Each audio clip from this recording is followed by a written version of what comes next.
नमस्कार, जय हिंद, जय भारत एंड वेलकम टू रुद्रनॉमिक्स। दोस्तों, आज के हमारे सेशन में आप लोगों का स्वागत है।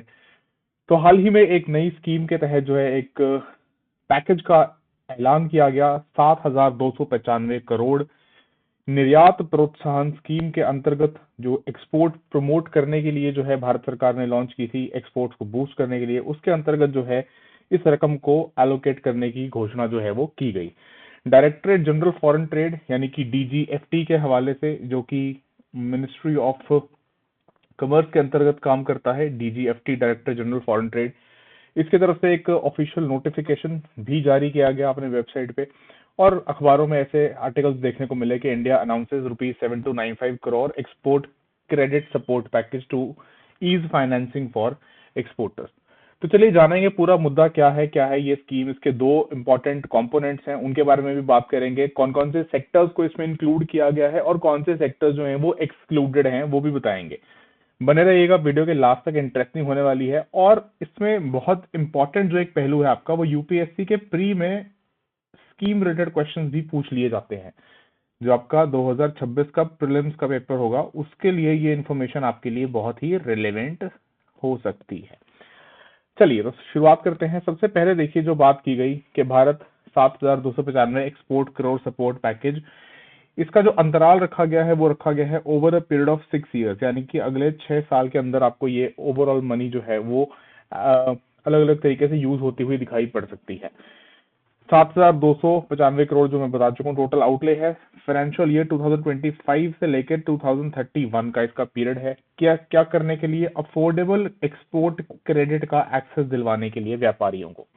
अच्छा, अब इसमें देखिए, जो मेजरली हमारा कंसर्न रहता है जब हम बैलेंस ऑफ पेमेंट यानी अपने बीओपी अकाउंट की बात करते हैं, यदि आपने इकोनॉमिक्स का बेसिक्स पढ़ा है तो उसमें अक्सर एक बात की जाती है कि जो भारत का करंट अकाउंट रहता है वो डेफिसिट में रहता है।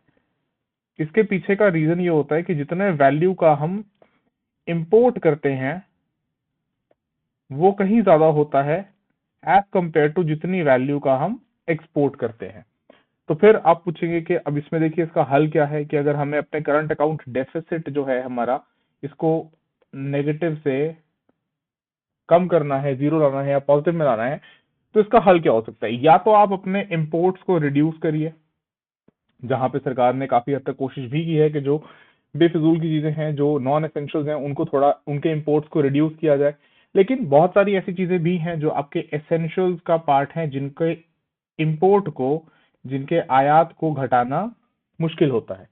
तो बेटर स्ट्रैटेजी क्या रहती है कि आप जो एक्सपोर्ट करते हैं, जो आप अपने देश से गुड्स सर्विसेज का एक्सपोर्ट करते हैं, इन एक्सपोर्ट्स को आप कुछ इंक्रीज करने की कोशिश करें, यानी कि अपना जो आपका निर्यात है उसको प्रोत्साहन दें, जो यहाँ पे स्कीम का नाम भी है, निर्यात प्रोत्साहन। तो इसीलिए सरकार का काफी समय से आपने ध्यान दिया होगा, फोकस रहा है कि इंसेंटिवाइज किया जाए प्रोडक्शन को डोमेस्टिकली, और उस डोमेस्टिक प्रोडक्शन को यूज करके एक्सपोर्ट में भी कन्वर्ट किया जाए। चलिए, तो ये तो हुई कि किस वजह से, किस लॉजिक से हम देख रहे हैं कि एक्सपोर्ट्स को बूस्ट करने के लिए बात की गई है। अच्छा, अब आते हैं इसके कंपोनेंट्स के ऊपर। दो कंपोनेंट्स हैं यहाँ पे। देखिए, पहला कंपोनेंट जो है वो है आपका इंटरेस्ट सबवेंशन स्कीम, जहां पे 5,181 करोड़ जो है इस टोटल आउटले का जो है जाएगा। दूसरा पार्ट है कोलैटरल सपोर्ट, 2,114 करोड़ रुपए यहाँ जाएगा। अब देखिए, जो पहला कंपोनेंट है, पहले से शुरुआत करेंगे, इसके बारे में बात करेंगे, फिर हम जाएंगे इस दूसरे कंपोनेंट पे। पहले वाले कंपोनेंट में इंटरेस्ट सबवेंशन स्कीम, यानी काफी लो रेट ऑफ इंटरेस्ट पे, यानी आप कह सकते हैं 2.75% इंटरेस्ट सब्सिडी जो है वो सरकार की तरफ से दी जाएगी एक्सपोर्टर्स के लिए।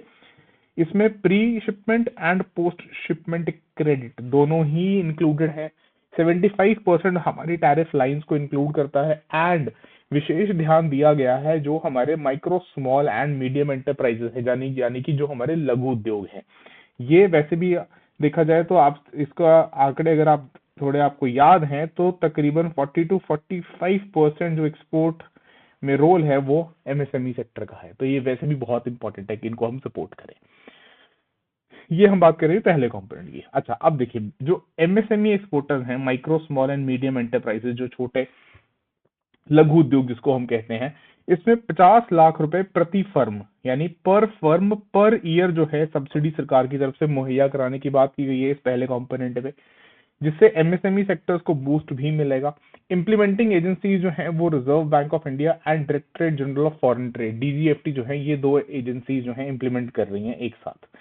गोल जैसा कि एक्सपोर्ट के कंपेटिटिवनेस को बढ़ाना, एक्सपोर्ट ग्रोथ को बढ़ाना एंड उससे नेचुरली हम फॉरेक्स भी अर्न करते हैं, है ना, तो वो भी एक फायदा मिलता है, और एमएसएमई को ग्रो करवाना।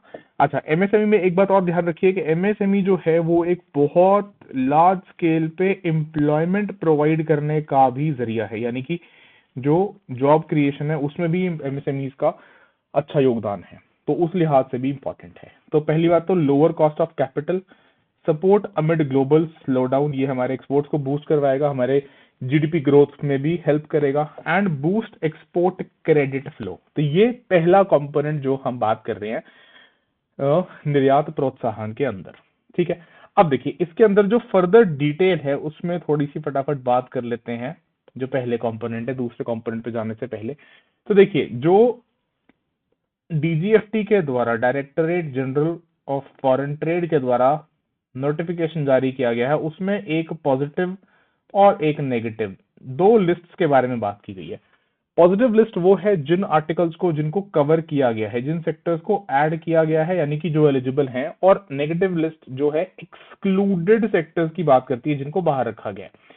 तो देखिए notified positive list of tariff lines by the commerce and industry ministry क्या कहती है कि this has been prepared using transparent data driven methodology, जहां पे प्रियोरिटाइज खास तौर पे किसको किया गया, इसको ध्यान दीजिए, लेबर इंटेंसिव, जहां पे हम अच्छी एम्प्लॉयमेंट प्रोवाइड करते हैं, labour intensive and capital intensive sectors, micro small medium enterprise, MSME concentration, value addition, while excluding restricted prohibited items, waste, scrap and products जो ऑलरेडी ओवरलैप कर रहे हैं इंसेंटिव्स के लिए किसी और स्कीम के अंदर।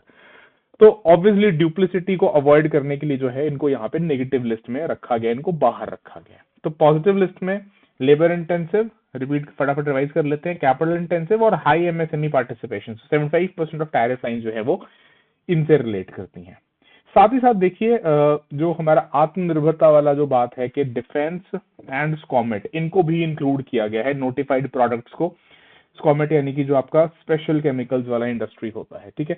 तो लेबर इंटेंसिव हो गया, capital intensive, high MSME and strategic export, जिसमें हम किसकी बात कर रहे हैं, आपके इस डिफेंस वाले कंपोनेंट की। चलिए फिर देखिए एक्सक्लूडेड, यानी कि जो नेगेटिव लिस्ट की मैं बात कर रहा था, जो चीजें एक्सक्लूड बाहर रखी गई हैं, restricted prohibited items, waste, scrap and overlapping incentive scheme, जिनको कहीं ना कहीं और पहले ही फायदा जो है वो मिल रहा है। ठीक है, स्ट्रैटेजिक इंपोर्ट जिसकी हमने बात की थी, ये डिफेंस वाले और स्कॉमेट वाले, special chemicals, organisms, materials, equipment and technology, SCOMET को इंक्लूड किया गया है बूस्ट करने के लिए हमारे स्ट्रैटेजिक एक्सपोर्ट्स को। और ये तो आप देख ही रहे हैं कि दुनिया भर में जिस हिसाब से हाहाकार कॉन्फ्लिक्ट्स मचे हुए हैं, डिफेंस जो है, डिफेंस मार्केट जो है उसमें, ठीक है, अब that is something which which which is highly in demand, तो वहां पे हमें एक्सपोर्ट्स में फायदा मिलने का चांस यहाँ पे बढ़ जाता है। चलिए ये तो हुआ पहला कंपोनेंट। अब आते हैं दूसरे कंपोनेंट के ऊपर। दूसरा कंपोनेंट जो आपका निर्यात प्रोत्साहन स्कीम का जो हम बात कर रहे हैं, निर्यात प्रोत्साहन स्कीम के 2114 करोड़ रुपए collateral support for export credit, इसी का पार्ट है ये। किसके लिए है, अब देखिए यहाँ पे credit support for micro small medium enterprises, जो एमएसएमईज हैं, to obtain export linked working capital loans. देखिए एमएसएमई का जब भी जिक्र होता है, अगर आप अभी तैयारी कर रहे हैं एक्टिवली, तो आपने भी ये बात सुनी होगी, पढ़ी होगी कहीं ना कहीं, कि एमएसएमईज का जो एक बहुत मेजर हमें चैलेंज देखने को मिलता है, वो क्या देखने को मिलता है कि इनके पास ना फाइनेंस का, यानी कि फंड्स का क्रंच रहता है। They are always short on funds, कि इनको ये होता है कि हमें फंड जो है वो अरेंज करना हमारे लिए मुश्किल होता है, वर्किंग कैपिटल अरेंज करना मुश्किल होता है, और इसलिए हमारा सर्वाइवल जो है वो भी कई बार दिक्कत में आ जाता है। तो यहाँ पे इस चीज का फायदा इनको मिलेगा कि export link working capital loan मुहैया कराए जाएंगे। इसमें भी देखिए अप टू 10 करोड़ जो है अमाउंट डिसाइड किया गया है पर फर्म, और इसमें पार्टनरशिप साथ में जो है किसके साथ किया गया है, सीजीटी एमएससी के साथ, यानी कि credit guarantee fund trust for micro and small enterprises, जो प्रोवाइड करेगा कोलैटरल गारंटी सपोर्टिंग के लिए। कोलैटरल गारंटी एक तरीके से आप समझ लीजिए कि बैंक को जो है सीजीटी एमएससी की तरफ से जो है एक गारंटी दी जाएगी कि हाँ, जिस एमएसएमई को आप लोन दे रहे हैं उसके लिए गारंटी हम देते हैं ये इस फंड ट्रस्ट में से, और अगर इसने कल को लोन वापस नहीं किया तो जो है ये गारंटर जो है पीछे से वो इंश्योर करेगा कि जो वो लोन का पैसा है वो बैंक का डूब ना जाए। तो इससे होगा क्या कि एमएसएमईज के लिए लोन अवेल करना जो है वो इजी हो जाएगा। क्यों? क्योंकि आपने पीछे से जो है कोलैटरल सपोर्ट जो है वो यहाँ पे दिलवा दिया।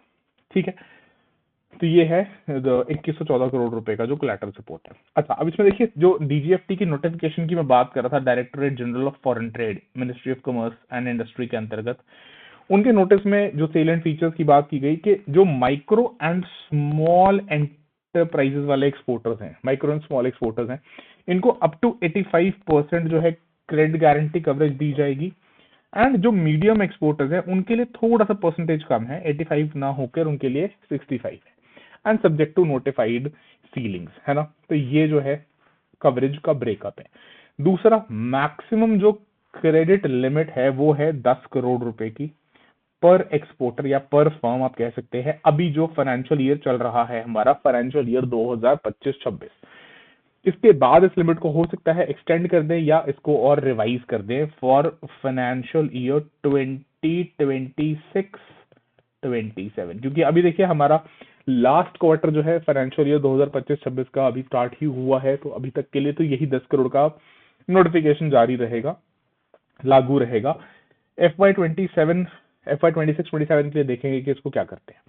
फिर कवरेज जो लिमिटेड है वो है to export linked working capital credit, यानी कि जो आप बना रहे हैं कोई भी गुड्स या सर्विसेज आप जो है वो एक्सपोर्ट से रिलेटेड होने चाहिए, तभी जो है ये फीचर्स या स्कीम के जो प्रावधान है वो लागू होंगे, वो एप्लीकेबल होंगे। ठीक है, तो ये सारी जो है बात यहाँ पे की गई है। एंड वेरी इंपॉर्टेंटली मुझे आप कमेंट करके नीचे ये बताइए कि जो CGTMSC है ये एक इंडिपेंडेंट ऑर्गेनाइजेशन है या ये किसी मिनिस्ट्री के अंडर वर्क करती है या किसी मिनिस्ट्री के साथ अटैच्ड है, ये आप मुझे नीचे वीडियो के कमेंट करके जरूर बताइएगा। चलिए, तो इसके साथ ही आज का सेशन हम करते हैं एंड, और मिलेंगे ऐसी एक और नए इन्फॉर्मेटिव वीडियो में। तब तक आप लोग पढ़ते रहे, मस्त रहे, स्वस्थ रहे, रिवाइज करते रहे। आपका जो 2026 का प्रीलिम्स है यूपीएससी का वो अप्रोच कर ही रहा है, तो हम ऐसे ही और कंटेंट आपके लिए लेते रहेंगे। जाते जाते चैनल को सब्सक्राइब कर लीजिए एंड वीडियो को लाइक कर दीजिए। चलिए, thank you so much, bye bye, take care, जय हिंद, जय भारत।